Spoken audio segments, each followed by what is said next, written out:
Ya, enggak lah, ngaruh juga nggak apa-apa sih. Oke, udah ya. Jadi hari ini saudara Kaesang dan tim datang gitu ya untuk pertama sebenarnya meminta arahan dari KPK atas berita-berita yang sebelum ini, kan gitu ya. Ini harus ngapain lah kira-kira gitu. Nah untuk itu kami dari KPK pasti mengapresiasi lah, ini warga negara datang gitu atas berita yang menimpa dirinya gitu ya, terlepas dari dia PN atau nggak PN itu cerita yang lain lah, tapi dia datang minta arahan gitu ya. Dan sama tim sih ya diterangkan lah ya gitu apa gratifikasi. Ternyata beliau dan tim udah menyiapkan dokumen yang di-download dari gratifikasi online yang bisa download, sudah diisi gitu. Ya sudah gitu, kita lihat isinya. Ada beberapa hal yang ini kan SOP kita kan gini, kita nerima laporan kita pasti tanya lagi beberapa kronologis in detail gitu ya.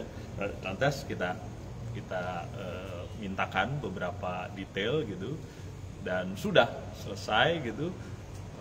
SOP kita lagi nih, kita akan analisa paling lama 30 hari, tapi gua rasa 3-4 hari selesai lah itu ya.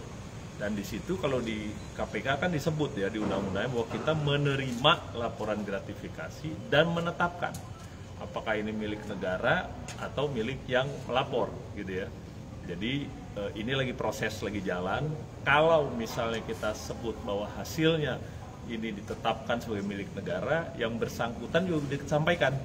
Ini kalau kita tetapkan milik negara nih, ini kan fasilitas ya, jadi harus dikonversi jadi uang. Nanti di-store uangnya gitu. Yang bersangkutan ya udah bilang, oh ya kira-kira 90 juta lah satu orang gitu ya, seharga tiket gitu. Ini kalau kita tetapkan milik negara ya. Yang bersangkutan pergi berempat ya. Jadi Kaesang, istrinya, kakak istrinya, dan stafnya. Jadi berempat. Jadi kira-kira 90 juta, kalau 4 kira-kira 360 lah. Kalau ditetapkan milik negara. Kalau ditetapkan bukan milik negara ya sudah gitu aja, gitu laporannya nggak kemana-mana. Jadi itu yang terakhir, dan beliau juga janji untuk kalau ada lagi informasi kita mau mintakan bisa nggak gitu. Beliau bilang oke. Jadi kita pikir ya itu sampai sekarang kita terima, dan SOP kita kronologis sudah didapatkan dan kita analisa. Itu mungkin seminggu lah depan gitu. Nanti kita sebutkan kayak apa, dan kalau di KPK nah saya harus lapor pimpinan juga kan. Gitu diputuskannya kan dari saya yang tanda tangan pimpinan gitu, nanti ditetapkan kayak apa. Download Tribun X sekarang, menghadirkan lokal menjadi Indonesia.